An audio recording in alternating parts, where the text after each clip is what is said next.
আজকের দিনে আমি উপলব্ধ করতাম পারছি যে অ্যাকচুয়ালি আমরা মুসলমানদের একতার কমজোর আছে, একতার উইকনেস আছে, একতার দুর্বলতা আছে। সেই কারণেই প্রত্যেকটা মানুষ, প্রত্যেকটা জাতি আমাদের উপর অত্যাচার করতে সাহস পায়, অত্যাচার করতে পারে, আমাদেরকে অপমান করতে পারে, আমাদেরকে লাঞ্ছনা করতে পারে, আমাদের বঞ্চিত করতে পারে। বাট আমরা প্রতিবাদ করার ভাষা হারাই। আমরা এতটুকুই অমানুষের মতন পরিচয় দিই নিজেকে, এতটুকুই নির্লজ্জভাবে পরিচয় দিই যে আমরা সামান্য কিছু ক্ষমতার লোভে, সামান্য কিছু অর্থের লোভে আমরা সবার কাছে বিক্রি হয়ে যাই। তো এই হচ্ছে আমাদের বর্তমান অবস্থা। আর সর্বক্ষেত্রে যদি আপনার এটার মূল বিষয়টা আপনি অ্যানালাইসিস করেন কিংবা সব ক্ষেত্রে যদি এটা চিন্তা ধারণা করেন, তাহলে দেখবেন আমাদের একটাই কারণ কিছু আমরা হচ্ছে যে আধুনিক প্রযুক্তিগত শিক্ষা যেটা হইতেছে, আমি বারবার কই এটার অভাব আছে আমাদের মধ্যে। আমাদের একতার অভাব, শিক্ষার অভাব, ঐক্যতার অভাব, আমাদের ইমানের অভাব। আমাদের মধ্যে ইমান নাই।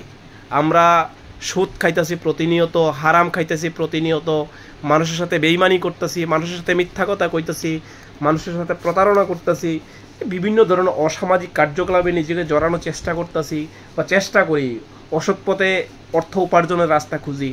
আমরা কখনোই নিজের উপর কনফিডেন্স রাখি না বা কখনোই নিজের উপর বিশ্বাস রাখি না যে মহান সৃষ্টিকর্তা কিংবা মহান আল্লাহ তাআলা যে আমারে যেই সুন্দর দেহ দিছে, যেই সুন্দর গঠন দিছে, যেই সুন্দর ব্রেন দিছে বা যাই দিছে, যা যথেষ্ট একজন মানুষের ক্ষেত্রে, একজন মানুষের তার সমস্ত জীবন, সারা জীবন চলন বা চালানোর জন্য, তার পরিবারকে চালানোর জন্য যেই ক্ষমতা দিচ্ছে, আমরা যে অ্যাবিলিটি দিচ্ছে আল্লাহ, আমরা এটাকে কখনোই বিশ্বাস করি না।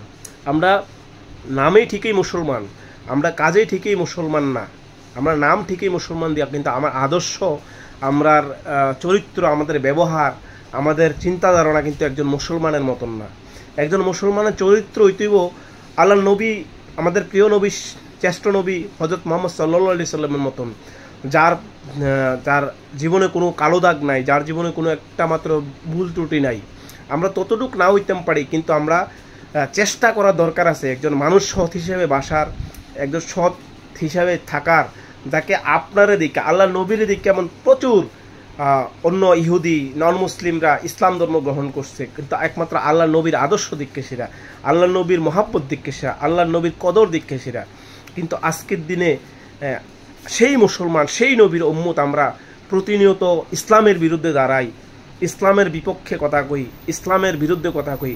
আমি কখনো কই না যে আপনি কোনো জাতির বিরুদ্ধে কথা কোন, কখনো কোনো ধর্মের বিরুদ্ধে কথা কোন, বাট আপনার একটা সাংবিধানিক অধিকার আছে, আপনার এই রাজ্যের বা এই দেশের নাগরিক হিসাবে আপনার একটা বাক স্বাধীনতার অধিকার আছে, আপনার এই দেশ হিসেবে, এই দেশের নাগরিক হিসেবে আপনার কথা বলার অধিকার আছে।